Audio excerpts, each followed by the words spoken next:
Hi, and welcome to the next episode of ID Cyber Sessions. I'm Alice, and this is Steve, and we're both Cyber Essentials Assessors at ID Cyber Solutions.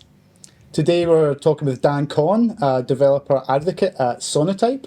Hi Dan, I think you're with us. Thanks for joining us today. Hey, how's it going? Good to have you here. So we've invited Dan here today because all three of us volunteer our time to something called Trace Labs. This is a regular Capture the Flag event that focuses on trying to find real missing people. So far, over the last 2.5 years, I've taken part in 5 of these events as a participant.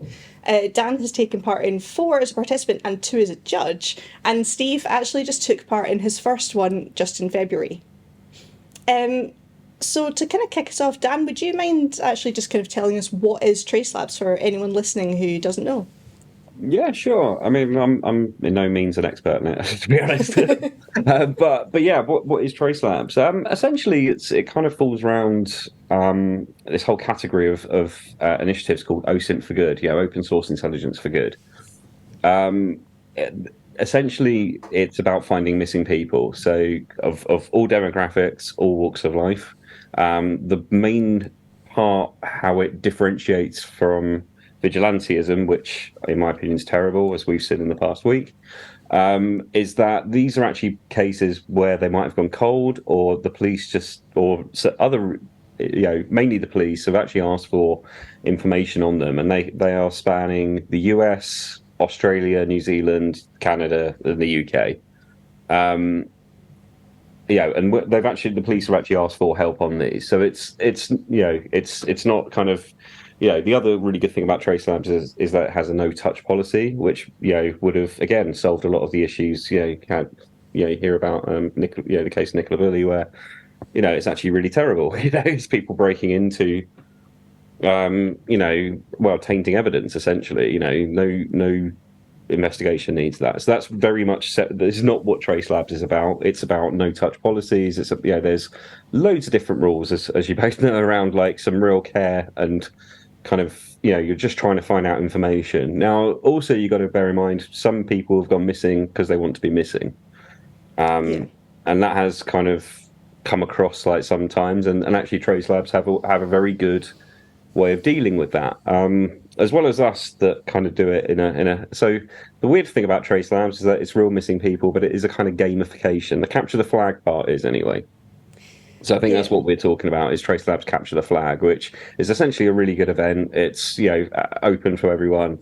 It's about grabbing, trying to use open source intelligence to find out what's happened with these people. So it's improving a lot of people's skills around the area, and it's helping.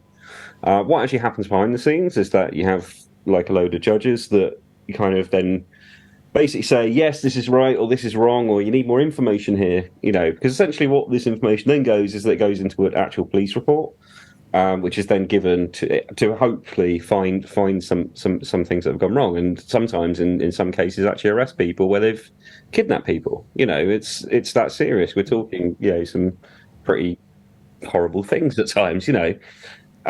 So that's what I think is really good. Yes, it gamifies it in that bits of intelligence you find have different point values. For me, I think for the good it does, as in like actually enables people to get involved in this and help a particular area which is incredibly underfunded and resourced in a lot of police departments.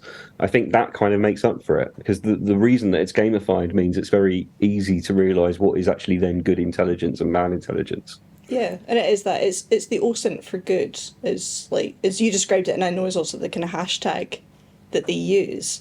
And also kind of like, when we're talking OSINT, for anyone listening who doesn't know, it's the open source intelligence. It's the things that are free to access on the internet. It's your social media profiles. What you can find on Google, other search engines, what's just openly there if you know how to search for it. And that was. Yeah, it's. I think it sometimes gets described as like clever Googling. Obviously, it's a bit. There's a bit more to it than that, but that is kind of does form a bit of the basis of it. General question, kind of to the room, like, how did you guys get into Trace Labs? I mean, Dan, you've been doing it for about the same time as me. How did you first hear about it and get into it? Stupac, I think is the best way of saying. So I think I don't know if anybody is aware of the Many Hats Club, which is now unfortunately gone and buried.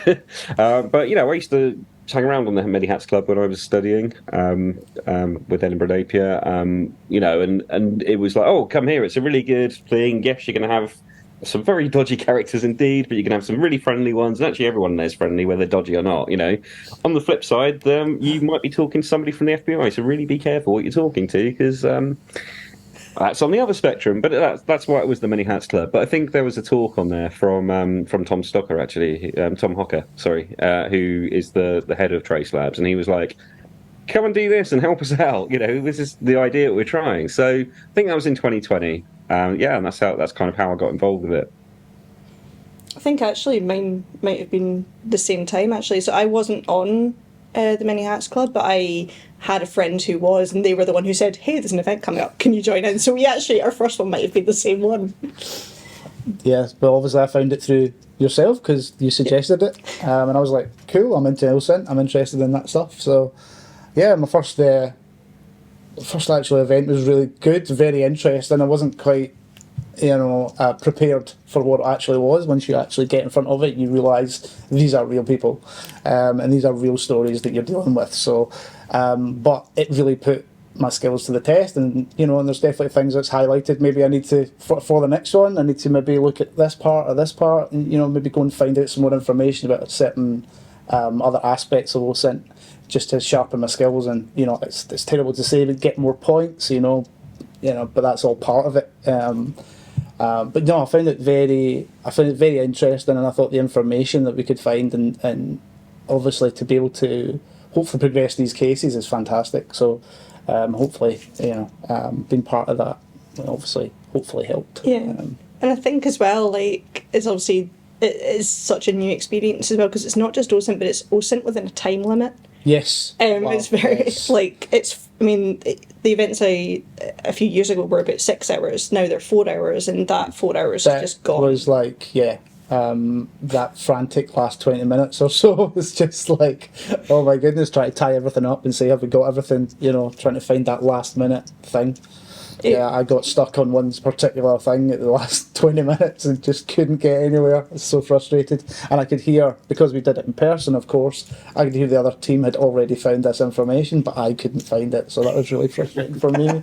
But I didn't use their intel, though, so I just knew it existed. I just didn't know how to find it. So that was good.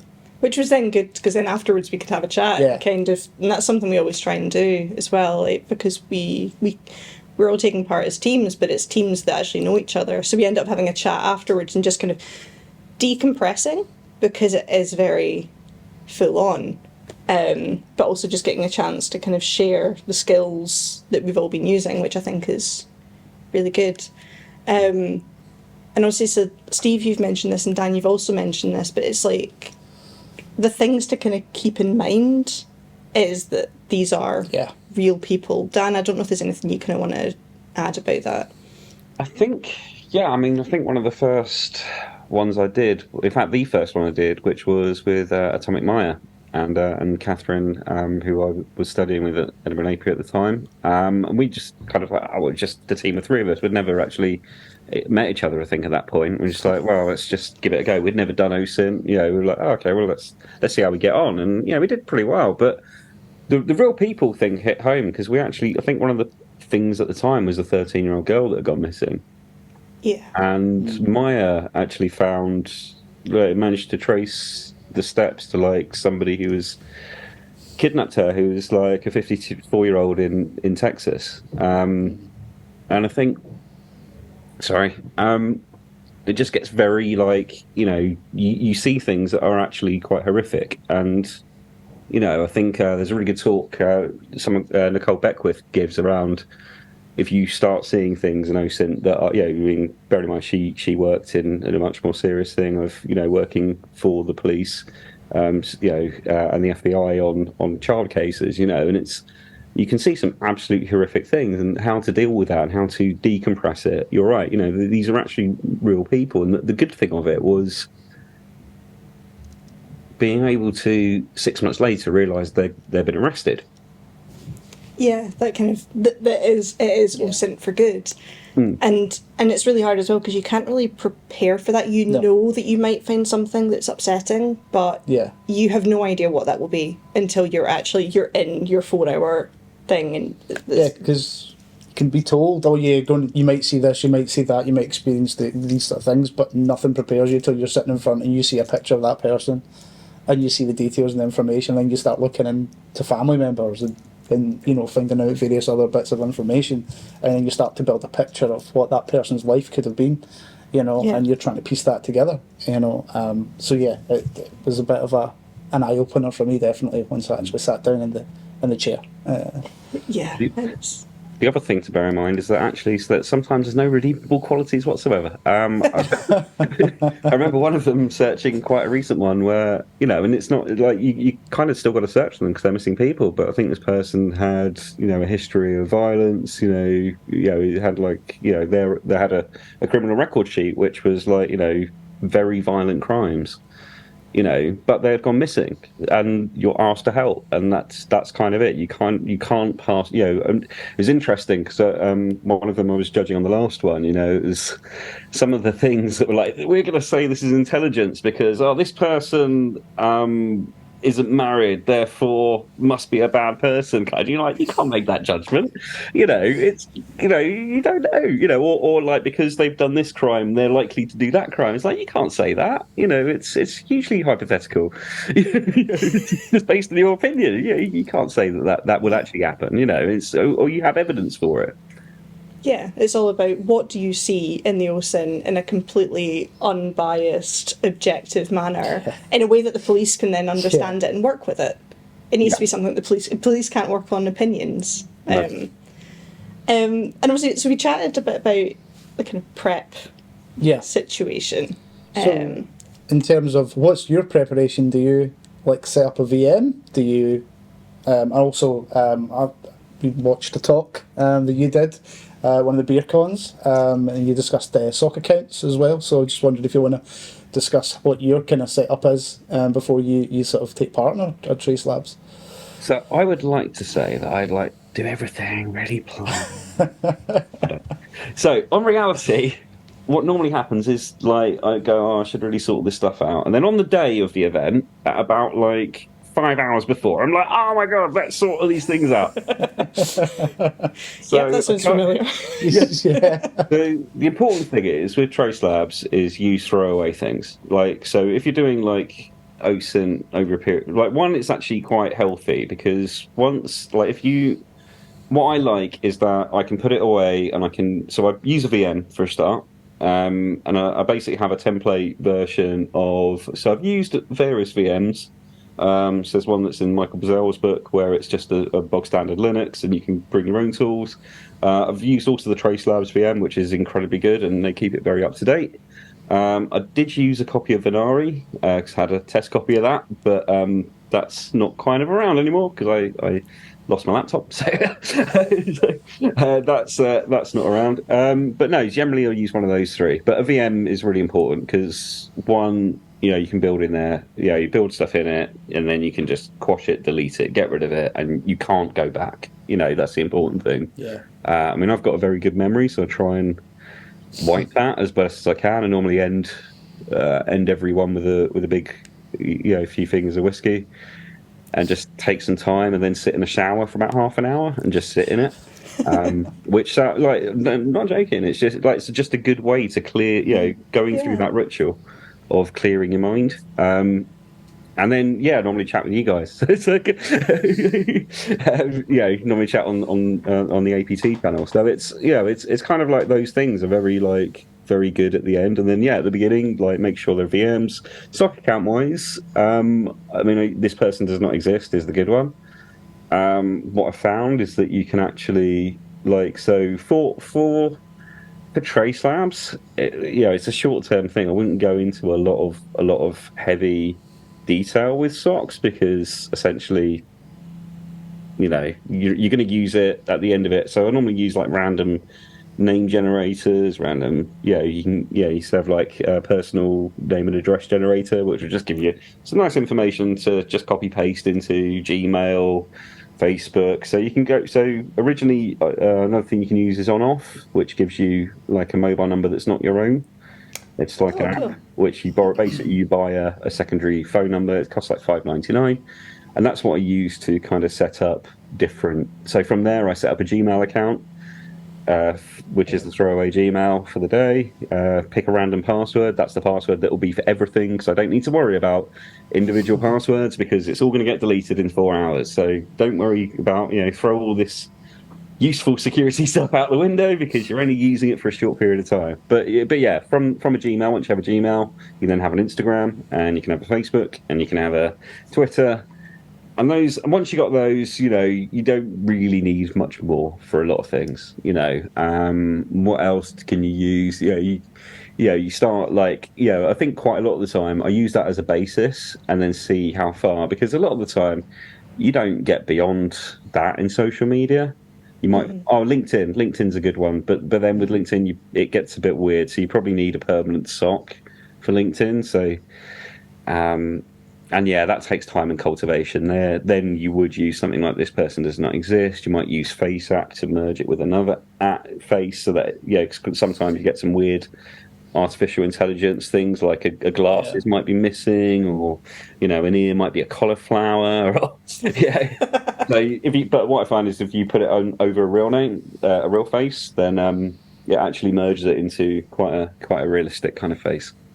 Obviously, if you're going to use yourself, don't have it very remarkably like you, because it'll go, oh, look, it's you with a wig on. That's not going to look too good either. I realise we've just used words like sock and sock puppet, so can we just give, for anyone who doesn't know what they are, just a brief overview of what is a sock puppet or a sock? Yeah, so what is a sock puppet? So it's essentially, it's just an alternative account. So the reason it's called a sock puppet is from the old sock puppets, it's just a hand underneath. That's essentially the kind of analogy.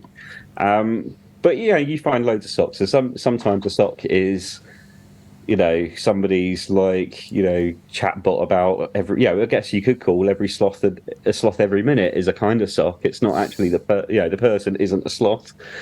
But, you know what I mean? Their lifestyle, but it's essentially a good sock account is one that's used for surveillance, or it's trolls use them as well, unfortunately. So that's the other side, is that they're basically essentially the same thing. So you see here at the moment government legislation wanting to get rid of fake personas because of trolls. Well, unfortunately, there's a lot of people that do kind of this stuff, and actually they do it on much more. So if you think like the National Child Protection Agency, things that are other OSINT for good kind of charities where they're kind of looking after child trafficking, you don't want to be doing that in your real name, because there are some very nasty people doing that, that will think nothing of finding your address and throwing your loved ones off a bridge. That's the fact of it. It's actually very serious. So that's where that's why I hope a lot of this government legislation doesn't happen, because they're needed for that as well. Technology does not have a good or a bad. It has this is the tools to use, and some people use it for bad, but others will use them for good. So that's kind of what a sock puppet is. And when you're really good at it, you have a completely different persona. You start thinking about how your gait is, your language gait, how do you use words? Is there certain emojis you use? And various other things that actually you think don't give yourself away, but they give you away really easily. And also just so I know this is a thing for Twitter and things, and you'll find people that set up a Twitter sock account, but then they'll follow a lot of the same people that they do on their real account. And if you've got all this overlapping network, it starts to give you away really quickly. Yeah. I think actually. So when Karen was Steve was touching on the talk that we had, right? Which we did. Part of that was somebody had been stalking a friend of mine called Lisa Forte, who, we were chatting as to who could it be, and we found out who it was. It was this actually a CISO from another company. And it was why would you do that? But the thing that gave him away, I mean, was that he followed himself. And you look at this history, there was only one person that was kind of liking a lot of this post of his and going, "Oh, you're so wonderful." I mean, obviously, I'm not going to name who it is, but it was they stopped kind of after that that talk kind of came out, which was quite good. You know, it's like, okay, well, yeah, we know who you are. We know how ridiculous you are because you keep liking yourself all the way through. Yeah. And it's just, you know, things like that. You know, they give, you know, it's like, yeah, oh, I know what, I'm going to follow all my friends. Why would you do that? You know, it's just like it's already then narrowed what could be like millions of people possibilities to, you know, it's like using passwords that are, you know, that have a one on the end. You know, it's like everyone does that. So use something better. An exclamation mark, maybe? Yeah, no, that's a good one. I mean, like things like hashtag, like, you know, that's you know, you can literally say, right, on character 9, it's going to be a 1. So don't worry about like trying to brute force everything. Just brute force this kind of pattern, and you get the results much more quickly than what you would if you're trying to brute force every single combination. Wow. Yeah. How not to? I guess just kind of coming back to the actual Trace Labs event itself, and just to kind of, obviously we all know how we do it, but just for anyone else listening, it's like, what is the information that we start with, and how do we kind of build off that? I think would be something really kind of good to talk about. Yeah. Dan, I don't know if you want to just kind of briefly, what is it that we start with? Oh, 4 names. 4 names and a rough location and a photo at best. Sometimes you don't always get a photo, actually. And sometimes, if you're really good, a lot of them do actually recently, but I know some that it was literally a name and an address, like a rough area town, and that's it. But and sometimes a date of birth. But what you also get quite frequently now is, here's actually what is known so far about the subject. And that varies from police force to police force. It's literally what the police have put up and said, this is what we need to find, or the FBI, or, you know, the other organisations, NSA. Not NSA? No, it's never going to be the NSA. What is it in the UK? What is the national crime? NCA. That's NCA, yeah. It's a good job. I don't need that for my job, right? We're not in this industry, are we? So yeah, we don't need to know these things. So, but yeah, no, that's the information you get, like the very basic stuff, isn't it? Yeah. And then from there, you're really just kind of going, okay, what can I find from that initial kind of browser search? Like, can I find any sort of social media profile? And often you can't. Actually, especially recently, with the kind of the younger cases that we've been tasked with, a lot of the kind of younger people actually don't have Facebook, or they don't have Twitter. And it becomes so much harder to find them. So okay, who can I find? Who can I find to help me build up a picture of who this person is and where they might have gone? It's an interesting one on that is TikTok, which is obviously huge for lots of younger people. But cybersecurity generally has a problem with, don't install TikTok because of, you know, and actually, to be honest with you, if you're working in OSINT, you kind of got to, you know, you don't have that option of don't touch this technology because it might be bad. You need to find information on these people. You know, don't go on the dark web because it's criminal. Well, you're going to have to because you want to find criminals. You know, it's In fact, that is a category in Trace Labs scoring, is if you find this information on the dark web. It's a category in itself. It's not to say like don't go on there blindly. You really need to know what you're doing, because you don't want to be found. But like, it's you need to know information from places. Yeah, and then like it can feel a little bit like a needle in a haystack, I think, at first. But a lot of the time, because you're just gathering information, you don't really know what's useful. But then every so often you will find what we call a pivot point. Yeah. And that just sends you, like, you'll find a username, and that will send you off in an entire new avenue. Yeah. And then you find multiple accounts with that username across lots of different platforms, and you're like, oh, okay, Pandora's box has just opened. You know, it's very, very interesting stuff, how quickly something can be nothing to opening up.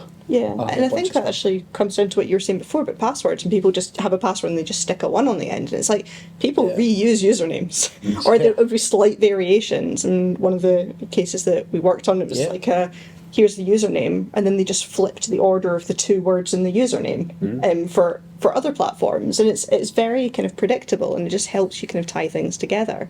And just because law enforcement know about one of these user accounts doesn't mean they know about the next one, which actually might give some information on where this person's gone. It's an interesting one because I think, like, so for me, my usernames are intentionally the same because one, it's good marketing. Secondly, it's actually, there was one stage where I was like, should I change all this to make myself more secretive? But actually, do you know what? If I did actually go missing, I'd want it to make it quite easy to find myself, Because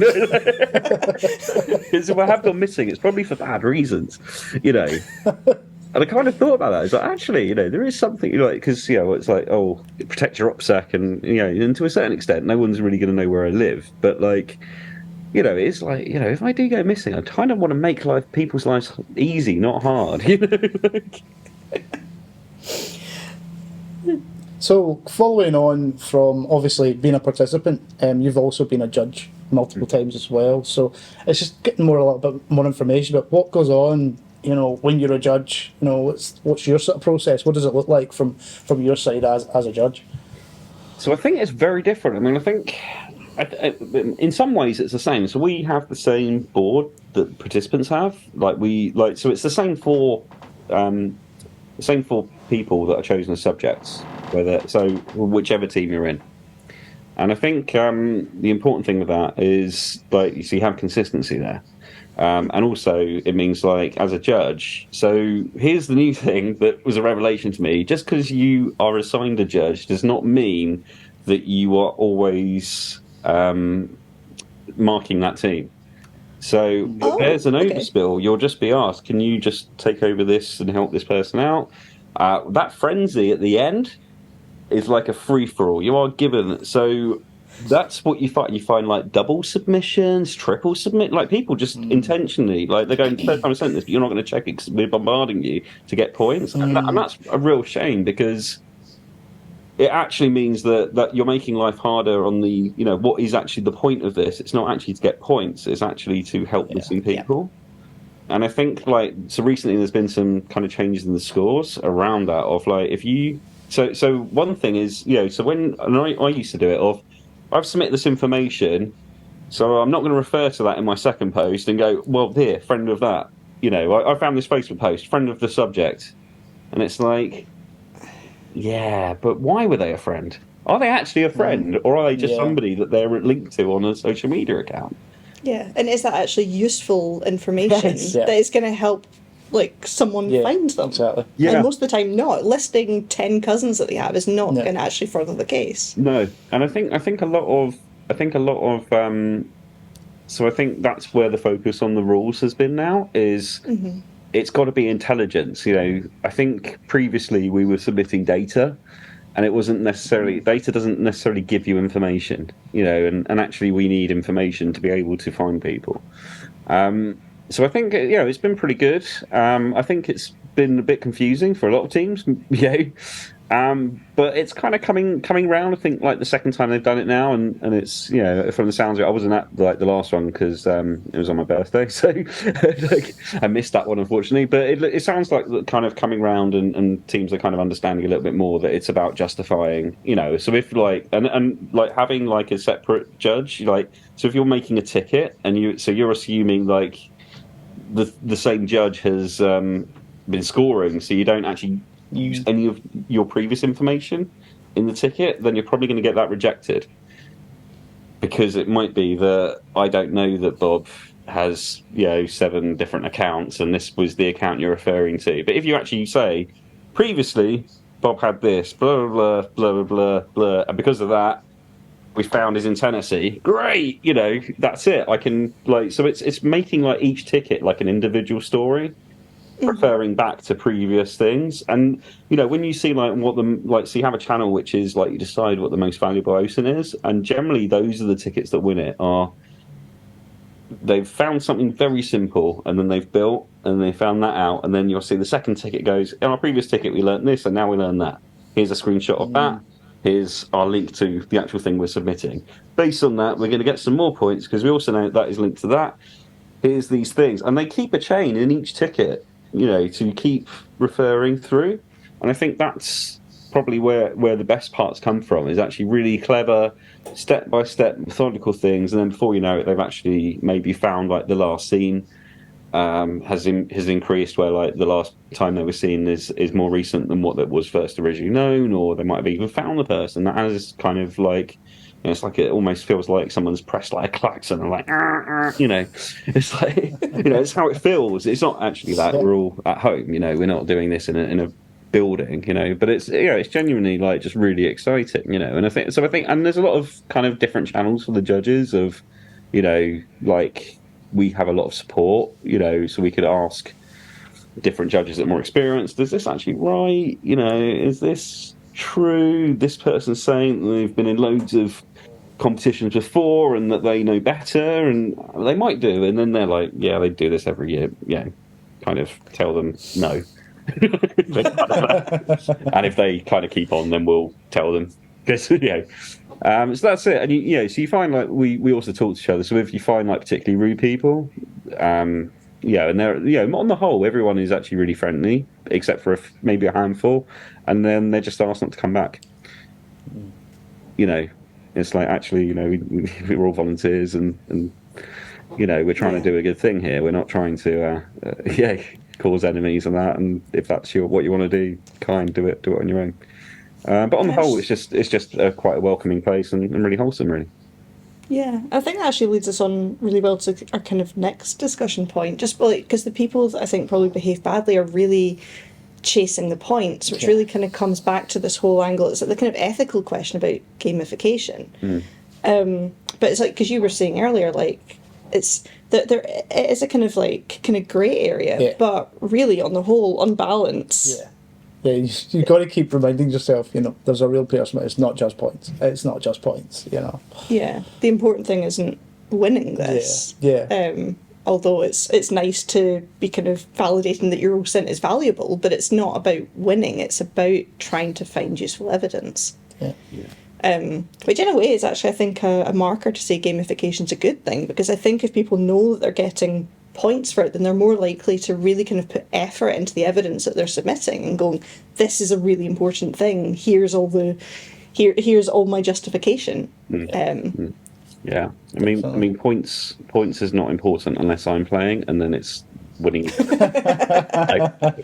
is a good thing to kind of ground yourself a little bit, and when you're getting into that, because it can be very easy to get frenzied when you and me included. It's like, oh yeah, I gotta win, but you got to remember that it is actually genuinely there's missing people. They have families. They have sometimes they don't have families. Sometimes it's just you're going through, and it's just an absolutely tragic story of somebody that has just not lived. You just find all sorts, but they are real people. They're not like something that's been made up for your gratification. And it should be treated as so, sensitively. That's why we can't really talk about cases afterwards or actual specifics. We can talk around them, but that's why. It's because they're actually real people. Oh, sorry, I'm kind of dying in sunlight. But that's an important thing to kind of get, is that there's actually real people at the end of it. What used to be really good is they used to have Trace Labs used to have what's called ongoing operations, which was much more. So they would be like a month long.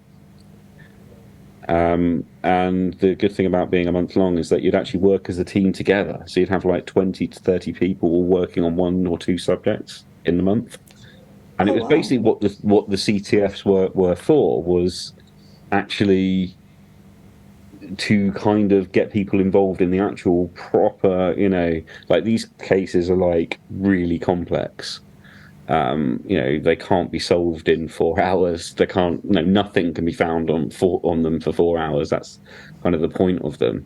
But over a month, you might find something that moves the needle slightly, and then 4 months later, they'll come back to it if nothing decent was found. It's just like that. That's the real kind of that's when it's, and it's nothing really like what kind of you experience from what I told. I've heard some people that actually do this for a living, and actually work in the police force, and they say, it's actually very hard to find leads. It's very hard to do this and find good things. Sometimes you can be looking for forever, and that's unfortunately what happens. You have a backlog. Yeah. I think as well, like kind of moving like off of that, is that we should probably say it's really important that you don't kind of conduct OSINT on anyone outside of these kind of formal events. This is obviously all done through trace labs with like kind of police kind of basically permission. These are police cases. You don't kind of go and we don't OSINT our neighbours and things like that. It's purely it is OSINT for good. Yeah. The one thing I would say that I have done is always like I've OSINTed a couple of friends, but with their express permission. But it's because they're actually interested in their own OPSEC. Yeah. They want to know what's out there about them. So I sit with them and I kind of go, this is what I can find on you. And I take them through it. Yeah. But apart from those kind of two situations, it's like... Because some people don't realise that what they're sharing is so easily found and how that could be then used, not for good, So sometimes it is interesting to just take people through their own OPSEC and let them understand that what they're posting maybe isn't the best thing for them. I think the important thing is that if you don't get permission, it is actually stalking. Yeah. That is basically the fact of it. So I think, if you have someone's permission, great. If actually the other part, because obviously you hear of women when they go on dates, they'll do some OSINT. They'll look for, and I think that's perfectly valid. I think if you're trying to find out information about someone you're going to meet, and you're unsure of them, then definitely, because your safety is more important. But if you've had that date and you're then trying to pursue them and find information because it didn't go well, then that's when to stop. And it's generally not women that do that. So that's but that's the other end of it. It's really important that we don't use that it's OSINT as a reason to stalk people. Yeah, 100%. And also, I mean, because you spoke earlier about you're quite open about you use the same usernames on things because you actually, if you ever did go missing, you would like to be found. Like but you are also presumably quite aware of what is on the internet about you. And I guess as well, there might be people listening who maybe are getting slightly nervous at what is out there about them. So is there any kind of advice on kind of protecting your OPSEC if you are kind of worried or... Yeah, I think the best one is never take a photo in your front garden. Like, it's what people do all the time, and the different, like, a back garden's a bit different because it's actually very difficult to find any information from a back garden. Unless your back garden's the one on the road, then that's not the one I mean. But, if anything that you can suddenly see, like a road or distinguishing features, or the number of your door, or what your front door looks like, the door that people are going to see from the outside, that's what you're giving, or your window structure. Those are all the things that are quite actually distinctive from house to house. And you can find that information, or it could even be. So I think there's been some talks a few years ago where, like, knowing that from a really high density, so your 50 megapixel cameras, if you do one of your eye, but you can see like what's in the reflection of the eye. So then you see a road name, and then you realise, oh, they're on that street. That's where you live. We can now find you. What are the other ones that have been recently found? Sunglasses. So I think I did like an OSINT challenge for this, which was kind of easy. So it was just you could see the road name in my reflective sunglass. If people zoomed in, that's what they found. And it's actually really big giveaway of how a lot of people are found. Like doing the various things. It's like, oh well, you can see like the road name there. Just reverse it. Oh look, there's the road name. Geotagging on your photos when you post them. These days a lot of social media is very good that it wipes them, but why take that risk? Don't. If your phone camera says, "Can I add the location for things?" Don't. Just say no. Why does it need the location? It doesn't. Think about all the permissions you're giving to your apps. Why does it need to geotag everything you do? It doesn't. Why does it need to call out for you when it's a camera? It doesn't. So don't give it to it. It's not going to stop working. It will work perfectly fine. I use Strava, but Strava's a very good one. Okay, they have something now I mean, it came up in the US, the military bases that were found as people went for runs. Yeah. It's like, oh wow, okay, you're publishing that to a public database. Now people know what secret sites are in the US. On the flip side, it's they now have, oh well, if you're in this radius, you can block out these things, and that's really clever. But as we've seen, kind of in Twitter recently, and other social medias might preference, but developers can actually build things wrong, and things that should be secret might not be just because of a flick of a switch. A lot of the time, a lot of these databases, the only reason you're hidden is because you've got a zero instead of a one in a particular column of a database. And if that goes wrong because somebody decided, I don't know, to try test on production, which still happens, unfortunately, in a lot of places, before you know it, you're now visible. It's like, that's literally all stopping you. So why put that trust in? Why don't you start your Strava run well away from your address? Yeah. That's very true. Yeah. And be careful about what you're actually putting your real name on. I think for me, it doesn't matter. I doxed myself when I was like 14 when I started DJing in nightclubs under my real name because I was stupid.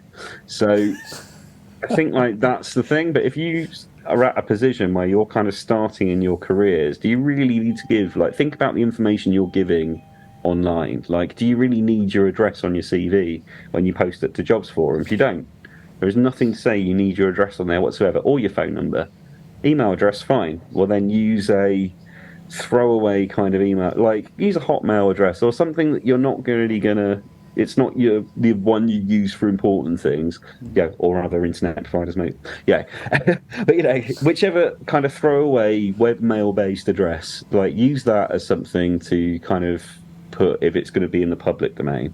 And then use a proper one for internal things. And it's things like that just, it doesn't matter about what information you're putting out. It just like and eventually you're going to have to also put information out if you want to be found. It's not OPSEC. Operational security is a military term for keeping an operation secure, right?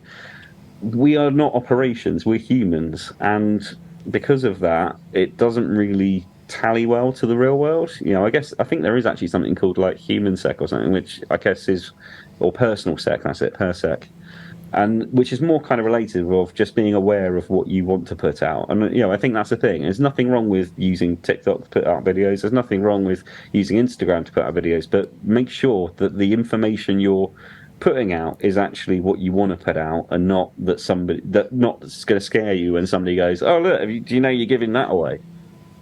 Yeah, I think that's a very, very good answer. Yeah. Good. I wanted to ask as well, is there any kind of book or blog or podcast or anything that you'd recommend? It doesn't have to be OSINT related, it doesn't even have to be security related, just anything that's kind of had an impact on you. Wow, I mean, there's loads. Oh, wow. Intel Techniques by Michael Bazell is really good for an OSINT one. I would say, the Red Goat one is very good. There's some very good stuff around social engineering, tabletop exercises. What else? I got so many. There is also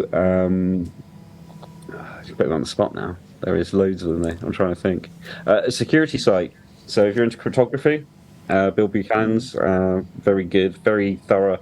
Like, I think there's every cryptography you could possibly want on there, and it's free. Always good. Yeah. What other blogs are there? There are Graham Cleely's, which is very good. Books wise, Andy Gill. If you ever want to kind of get into pen testing, read that book, 101 Security, How to Break Information Security 101. I think that's a really good book. Hacking, The Art of Hacking, which is I can't remember what press it is, but it's got a really nice kind of keyboard cover. It's very good. That goes into kind of reverse engineering. And Michael Bazell's book, like the eighth, like the OSINT kind of book, which is like very thick, and if it's not in there, it's probably not worth learning. It's like 700 pages. Like you're not going to get through it in. Like I can't believe he generates it every single year, because it takes me a year to read it. They're great suggestions. Absolutely brilliant. Because some of them are on my list as well to read. I've not read them yet, but they're on the list. But that's absolutely fantastic. That's all we have time for today, though. Thank you so much for coming to speak to us. Thanks for helping us share that information about that very important initiative. Yeah, and to keep up with Dan, you can find him on Twitter at Dan J. Conn. And to find out more about what ID Cyber Solutions can potentially offer you, please check out idcybersolutions.com.